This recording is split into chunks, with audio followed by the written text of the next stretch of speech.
Galerinha, seja mais um vídeo aqui no canal. Hoje a gente vai ver a história em banana.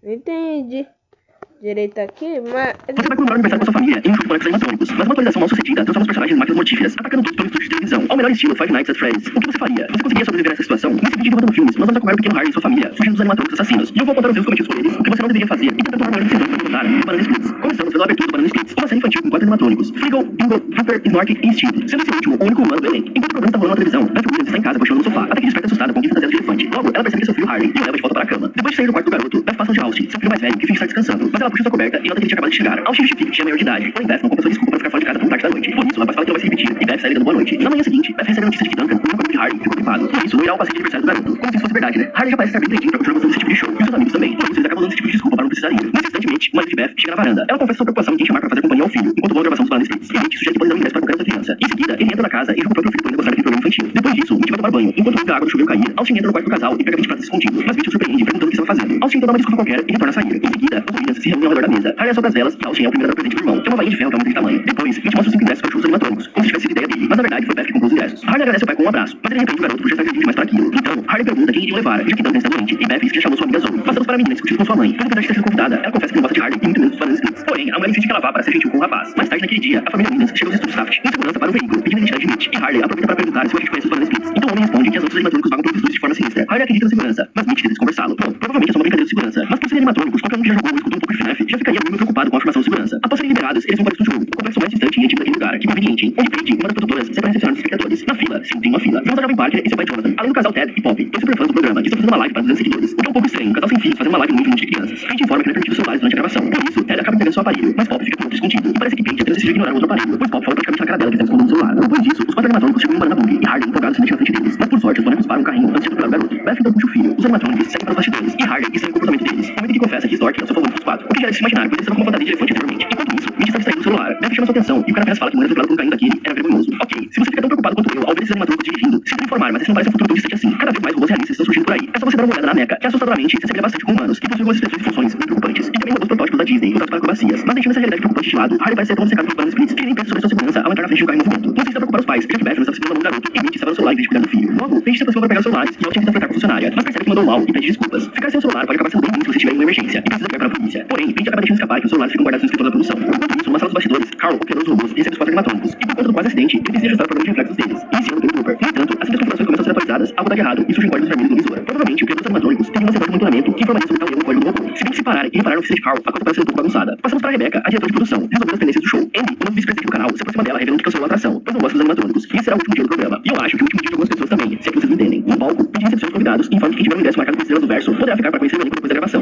Infelizmente, os ingressos da família não estão marcados. Por isso, Austin sai para barganhar com a produtora. Logo, a apresentação dos bonecos começa, mas Cooper ainda não voltou. Por isso, Rebecca manda contactar Carl e diz para Steve dar uma desculpa para a plateia. Assim, ele termina a atualização e avisa a Rebecca por um rádio que o animatrônico está a caminho. O show dos Banana Splits continua. Vemos uma competição melhor estilo do Faustão, onde 2 crianças precisam pegar uma chave. Enquanto isso, Jonathan dá uma bronca em Parker, dizendo que deveria ser ela ali, pois ele queria que a filha tivesse uma chave. Enquanto isso, Jonathan dá uma bronca em Parker, dizendo que deveria ser ela ali, pois ele queria que a filha tivesse uma estrela mirim. Beth estranha Austin está demorando tanto para voltar, e Mitch diz que vai atrás dele e que também precisa ligar para o trabalho. Logo passamos para Paige, que vai ao camarim chamar por Steve, que estava bêbado frustrado com o seu trabalho. Então Austin encontra a funcionária, e Steve expulsa os dois do camarim, e o rapaz pede que Paige encaixe sua família na visita dos bastidores. E por ser aniversário de Harry, ela decide ajudar. Depois disso, os dois começam a voltar ao set principal, porém Snork fica parado no corredor de uma forma estranha, mas Paige não relata o comportamento suspeito do boneco à equipe. Com certeza, se esse corredor fosse um pouco mais escuro, Paige pensaria 2 vezes se realmente não chamaria Carl para informar que o animatrônico estava se comportando de maneira diferente. E dessa maneira, ele poderia dar uma olhada no Snork e descobrir que a última autorização não foi tão bem sucedida. Depois disso, vemos Steve saindo para o palco. No momento em que escuta Andy falar no celular que ia se desfazer dos animatrônicos com o fim do programa. Steve fica feliz com a notícia e começa a andar. Enquanto Andy encerra a ligação, nota muitos estranhos na sala. Depois alguém fecha a porta e logo ele é atacado pelos robôs, que parecem não ter gostado muito de ouvir que o show seria cancelado. Aqui seria bem complicado de Andy escapar, já que aparentemente a sala tinha apenas uma saída. Mas talvez manter a porta fechada enquanto falava desses assuntos delicados evitaria que outras pessoas escutassem sobre o futuro do programa, incluindo os animatrônicos. De volta às gravações, Austin retorna à plateia, enquanto Steve entra no palco zombando dos animatrônicos por causa da notícia que descobriu. Mas quando iniciam um jogo de encerramento, Drooper derruba o ator de forma proposital, porém todos acham que a queda foi coreografada. Menos Harley, que fala que Drooper nunca machucaria alguém. Bom, esse garoto é fascinado por esses robôs. Se eu escutasse isso dele, provavelmente levaria em consideração. Logo que o show encerra, as pessoas sem os ingressos marcados começam a sair, mas Paige detém a família Williams pedindo que fique. O grupo segue a funcionária, mas Mitch de alguma forma recuperou seu celular, ou ele apenas tinha outro igual Pop. O carinho se afasta para atender uma ligação. Enquanto isso, Steve retorna a debochar de seus colegas de elenco e depois entra no seu camarim. Porém, logo Drooper lhe segue, por isso Steve cospe uma bebida em sua cara. Assim que ela se volta para o espelho, Drooper pega um produto gigante e enfia na garganta dele e acaba o finalizando. Bom, apesar de Steve estar bêbado e ter sido pego de surpresa, caso ele tivesse algum tipo de reação, correr desses animatrônicos seria a primeira opção. Pelo que vi até agora, ele se movimenta lentamente, então jogar objetos no caminho quando estiver correndo para atrapalhar o robô seria o suficiente. E como ele conhece o lugar, saberia que fica a saída mais próxima e iria embora continuar a beber em algum bar. De volta ao estúdio, os selecionados chegam no local para conhecer os 4 animatrônicos. As luzes se apagam apagam, e quando a sala é iluminada novamente, os animadores desaparecem para tirar as fotos. Enquanto Beth sai o serviço do marido e sai à sua procura. Ted e Pop se apressam para tirar fotos agarrados com os bonecos. Então o rapaz nota algo vermelho no rosto da namorada e prova. Porém, não reconhece o gosto. E eu não sei por que todo mundo precisa ficar colocando sangue na boca. Só cheirá-lo não é o suficiente. O sangue seca em 5 a 15 minutos. Provavelmente ele estaria seco no boneco. Então ele não conseguiria provar e sem apenas sentir o cheiro de ferro. Além do que, vendo o que aconteceu com o Steve antes, provavelmente o Drooper estaria bem mais sujo. E mesmo que ele soubesse se limpar, com certeza ficaria algum rastro de sangue naquele tecido. Que não me parece ser muito fácil de lavar. Enquanto isso, Jonathan se aproxima de Paige pedindo uma audição com a produtora para sua filha Parker. Paige confessa que isso está fora do seu alcance, o que deixa Jonathan chateado. Ele sai dali e vai dos bastidores em busca da chefe da mulher. Ao ver os dois se afastarem, Paige o segue, enquanto Ted e Pop decidem ir a outro set. Austin diz às crianças que agora eles podem ficar sozinhos nos estúdios. E inexplicavelmente larga as crianças sozinhas à noite em um balcão com os animatrônicos. Por fora do estúdio, Mitch ainda conversa com alguém no telefone. Beth encontra o esposo e pega seu celular, encontrando várias fotos sensuais da secretária dele. No instante, o casal discute a traição. Austin encontra a mãe e tenta lhe defender, mas Beth afasta o rapaz, evitando que ele faça alguma besteira. Em seguida, Mitch é extremamente arrogante com a mulher e manda ela ir buscar as crianças. Enquanto se afasta, ele pega o carro. Magoada, Beth volta para o estúdio com Austin, enquanto Mitch espera no estacionamento. Porém, George aparece no bar da Pug e começa a lhe perseguir. Ele simplesmente derruba o celular no chão e começa a correr. Ao invés de Mitch sair da estrada e subir aqui para evitar ser perseguido pelo carro, ele sai correndo até uma cerca, consegue escapar do carrinho se jogando para o lado e depois tenta pedir ajuda ao segurança. Porém, a cabeça do agente cai em suas mãos, fazendo ele voltar à rua dando a chance de snorkel e atropelar. Uma cena bem parecida com o que vimos em Premonição. Bom, com certeza dentro dessa cabine teria um telefone ou ele poderia pegar o celular de segurança, já que ele não vai usar mais. Então Mitch deveria aproveitar para ligar para a polícia e pedir ajuda. Talvez seria meio difícil explicar que ele está sendo perseguido por um animatrônico que está dirigindo um bus, mas Mitch poderia inventar algo sobre alguém atacando o estúdio e que ele conseguiu escapar. De volta ao estúdio, Jonathan alcança o escritório da produtora seguido por Paige. Ele manda sua filha fazer uma apresentação, mas logo é interrompido por Rebecca, que fala sobre aquilo ser doentio e revela o cancelamento do programa por culpa do vice-presidente. Assim, Jonathan e a filha saem à procura de Andy e provavelmente esse cara precisa procurar alguns hobbies, em vez de ficar obrigando a filha a ser uma atriz. E depois disso, Rebecca pede que Paige tire todos dali. Logo, Jonathan e Parker chegam na sala de Andy. Porém, quem está no local é Trooper, que rapidamente faz um lança-chamas com uma lata de spray, queimando o rosto do cara. Parker grita tentando fugir, mas Bingo aparece colocando um saco em sua cabeça. Eu não sei se ficar parado enquanto alguém espelha a sua cara é a atitude certa a tomar aqui. Em vez de tirar o casaco e jogar no chão, ele poderia tentar usá-lo para tentar cortar o oxigênio das chamas em seu rosto. E desse jeito parar o cosplay do motoqueiro fantasma. E se você é do tipo mais imprudente, correr para cima do robô e incendiá-lo junto poderia ser uma opção, já que o revestimento deles parece ser bem inflamável. Pelo menos dessa forma, ele não pegaria fogo sozinho, mas eu definitivamente recomendaria tentar desviar da bola de fogo em vez de ficar parado. O mais bizarro disso tudo é ver o animatrônico dançando e comemorando o que acabou de fazer. Passamos para Ted e Pop no outro set. Eles entram na loja de mágicas do Frigo e o rapaz aproveita para pedir a namorada em casamento numa live. Pop aceita o pedido, então Frigo aparece no local e os dois se aproximam do robô, que pega o celular nas mãos do rapaz, coloca dentro de um saco e ele destrói com uma varinha. Depois disso, Frigo prende Ted na caixa mágica e força Pop a assistir cortar o noivo ao meio. Isso deixa a garota em choque e o animatrônico tenta machucar. Porém, ele para quando Pop arranca o tecido do seu braço e revela sua mão robótica. Frigo acaba escutando Harley e Zoe à procura de Snork e vai até os dois estendendo as mãos para ajudar nas buscas. Ao ver o braço de Frigo descoberto, Harley ainda fica receoso de acompanhar o robô, mas ainda confia nele. Ok, esses tipos de caixas usados para mágica geralmente possuem compartimentos secretos onde as duas pessoas que participam do truque podem se encolher, para não serem cortadas ao meio, obviamente. Com certeza, esse aqui não deveria ser diferente, já que deveria ser usado em apresentações do programa. Então Ted poderia tentar se encolher dentro da caixa, evitando ser fatiado pelo Frigo. E pelo que vimos até agora, esses animatrônicos parecem ter um padrão de comportamento e são apenas peças adultos que infringem as regras do show, ou são completos babacas como Steve e Mitch. Andy iria cancelar o show e Ted estava usando o celular que não era permitido. De volta ao galpão, Paige, Beth e Austin se encontram estranhando o sumiço dos convidados. Por isso, a produtora sai à procura de todos, enquanto Austin e a mãe esperam o seu retorno. Logo, Paige volta com Rebecca e fala que não tinha motivo para pânico. Só que nesse mesmo instante, Jonathan entra no palco ferido. Rapidamente, Rebecca questiona o que houve, e Jonathan revela que foi atacado por bananas splits. Por isso, Paige corre para chamar a emergência e Beth junto do filho vão à procura das crianças. Passamos aos garotos da companhia de Frigo, que os leva à sala em que foi construído e os prende numa cela junto de Parker. De volta a Beth, ela e o filho chegam no cenário da floresta e Bingo agarra Austin puxando para cima. Ao ver o filho em perigo, Beth sobe na passarela onde o robô está e ele derruba facilmente, deixando seus circuitos danificados e de quebra arrancando um braço. Bom, não precisa de muito para destruir esse animatrônico, nada parecido com o que vimos em Willy's Wonderland, onde os robôs que estavam presos no restaurante com o zelador e ele destruía todos na porrada. Esses seres não parecem ter um bom equilíbrio, então os dois poderiam tentar atrair o restante dos animatrônicos para aquela passarela e derrubá-los de lá para pelo menos estragar algumas peças deles e facilitar sua fuga do local. Então, Beth e Austin retornam às buscas e dão de cara com Pop transtornada para buscar a namorada. A jovem informa que as crianças saíram com Frigo e Beth convence a garota a lhe acompanhar por segurança. No laboratório, Carl chega no local e Zoe pede que ele abra a cela. Porém, o senhor se recusa, mostrando que os robôs cortando dois de seus dedos. Harley, no entanto, insiste para Carl abrir a cela. Então ele pega o chaveiro para estragar o cadeado, mas Rupert entra com o corpo de Bingo e ele larga a chave no chão, correndo para perto do seu robô. Aproveitando a distração, Zoe alcança a chave e depois destranca a cela. Então Carl tenta pará-los, mas Harley usa o ferro quente para ferir a testa do homem, permitindo que eles consigam trancá-lo. E em seguida escapar dali. Além disso, eles deveriam pegar aquele maçarico para dar conta dos animatrônicos, já que, como eu falei antes, o tecido desses robôs deve ser bem inflamável. E o fogo com certeza prejudicaria seus circuitos.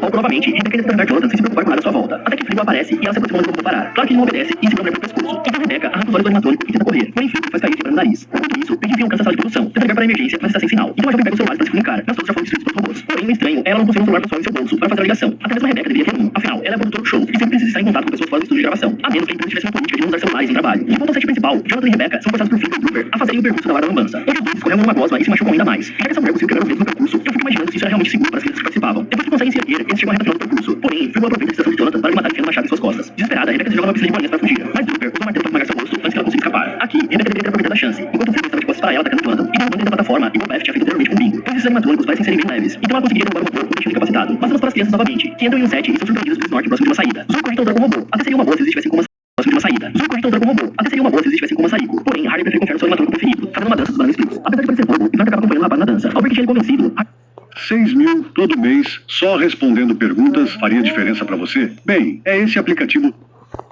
Harley pede ajuda dele, então o robô dá a mão ao garoto e os três o acompanham para outro local. Enquanto isso, Paige é surpreendida por pelos corredores e foge até o set principal, tendo a ideia de se esconder na piscina de bolinhas, onde acaba achando o cadáver de Rebecca e começa a gritar. O que definitivamente você não quer fazer em uma situação assim. Além disso, com vários lugares escuros desse estúdio, seria muito mais fácil ficar na sombra escondida do que em uma piscina de bolinhas, onde cada vez que você respirar, as bolinhas vão se mexer. Provavelmente fazendo os robôs aqui a partir de câmeras, então as chances de eles enxergarem bem no escuro seria bem pequena, a menos que Carl tenha instalado um modo de visão noturna ou infravermelho nas máquinas. Porém, se ele fizesse isso, ele estaria tendo robôs de combate e um animatrônicos para shows de entretenimento. Por sorte, Austin aqui aparece para ajudá-la, e os quatro sobreviventes notam que ele fez uma maneira para os robôs. Por isso, vão à sala de Carl, que dizem que deve estar impossível. Nesse instante, o grupo ouve uma música vindo do subsolo, então eles encontram uma escotilha e decidem sair por ela para das crianças. Eles pegam algumas ferramentas e infelizmente uma série fica novamente de lado. lado. Para que se acompanhem os outros, ou viajem juntos junto ao robô. Carl sugere ser Holly, aqui da Banana Splits, que ainda sabe o processo de construção. Então, a jovem perde o resto da sanidade que tem colocando a máscara do robô. Depois abre a cela e usa uma garra para finalizar Carl com vingança pela morte do noivo. Enquanto isso, o trio Beth, Austin e Paige seguem a música por um turno, até encontrar os cadáveres dos funcionários e das pessoas que estavam na plateia durante o show, mostrando que os animatrônicos estavam bem ocupados. E como os robôs tiveram tempo de matar tanta gente sem ninguém ver, só o roteirista sabe. Aqui, eles deveriam aproveitar e checar com os celulares do corpo dos funcionários e espectadores, já que não sabemos se existe algum tipo de regra para funcionários analisarem celulares. E mesmo que exista, sempre tem pessoas igual a Pop que vão dar um jeitinho de violá-las. E encontrando o celular, eles podem ligar para a polícia. Logo, vocês notam que a lista bateu os adultos. Então continuam pelo túnel até sair do começo do minuto 7, onde a garotada está acorrentada, sendo obrigada a ver um show mais violento dos Banana Splits, onde o filho do youtuber coloca o fogo no corpo de Steve. E pelo visto, esses animadores são um pouco pneumaníacos, já que Jonathan não ficou muito chamuscado. Os três adultos se aproximam sutilmente da arquibancada, e Beth tenta quebrar a corrente com uma chave grifo, porém não consegue. Logo, Harley, Zoe e Parker chegam acompanhados por Snork, que apesar de acorrentá-los com os demais, dá a chave para o garoto escondido dos irmãos. De volta ao show, os animadores trazem Andy preso na roda dos finais, e começam a girar, até que ela para no novo Banana Split. Ao notar a atrocidade que iam fazer, Beth grita para as crianças fecharem os olhos, enquanto os robôs tiram as mãos e pernas do homem de pregos, e depois o finalizam totalmente. Em vez de virar para os pequenos humanos não assistir o que estava acontecendo ali e revelar sua posição para os animatrônicos, Beth deveria ir até Harley, que estava com a chave, e soltar todos para fugir dali. Harley, no entanto, aproveita que os robôs estão distraídos para tirar o cadeado das correntes, permitindo que os demais também consigam sair em seguida. Assim, Paige guia as crianças para fora e Beth decide ficar para lutar com os robôs, porém é facilmente subjugada por eles. Só que antes que consigam matá-la, Austin salva a mãe enfiando o ferro na cabeça de Fibo, que cai ao chão perdendo o resto da sua energia. Em seguida, super rápido no dos dois, começa a enfocar Beth, mas Harley chama sua mãe e joga a balinha retrátil que tinha ganho para ela, o que lhe permite perfurar a cabeça do animatrônico. Com o fim dos robôs, Beth e os filhos se abraçam. Depois eles se apressam em furacão tudo. Porém, antes de ser julgar, eu pegaria as armas de volta. No caso, o pé de cabra, a chave grifo e a balinha retrátil de Harley. Afinal, ainda sobraram muitos animatrônicos que podem ser apertados numa emboscada. E é exatamente isso que acontece. Todos eles chegam no túnel e acabam sendo surpreendidos por Bingo, que acaba desencurralando. No entanto, Snork aparece para impedir o irmão e começa a brigar com ele. O resultado da luta é que Bingo acaba arrancando o coração de Snork, mas antes que seja desativado, ele consegue esmagar a cabeça do irmão. Assim, Harley se apressa em se despedir de Snork e o animatrônico morre em seguida. Depois disso, a polícia é chamada ao local. E enquanto todos recebem a assistência necessária, Zoe confessa para Harley que acha que ele é um garoto divertido, ao mesmo tempo que Paige beija Austin. Então vemos Beth sendo surpreendido por Nick, que ainda está vivo depois de ter sido atropelado. Ele tenta enrolar Beth, dizendo que o acidente fez cair na real e que quer continuar casado, mas a mulher dá um soco pedindo divórcio. Encerramos com todas as ambulâncias e veículos saindo do estúdio Taft, deixando apenas Nick feito para trás, o que não faz muito sentido. Apesar do cara ser um babaca, os paramédicos iriam atendê-lo. Só que logo ele é atropelado pelo Banana Boogie e acaba sendo finalizado, enquanto o Pop dirige o carro completamente surtada, fugindo com o resto dos animatrônicos, até que os olhos de Freeman se reativam. E fala galera, esse foi como derrotar The Banana Splits. O que vocês acharam do vídeo? Vocês teriam outros...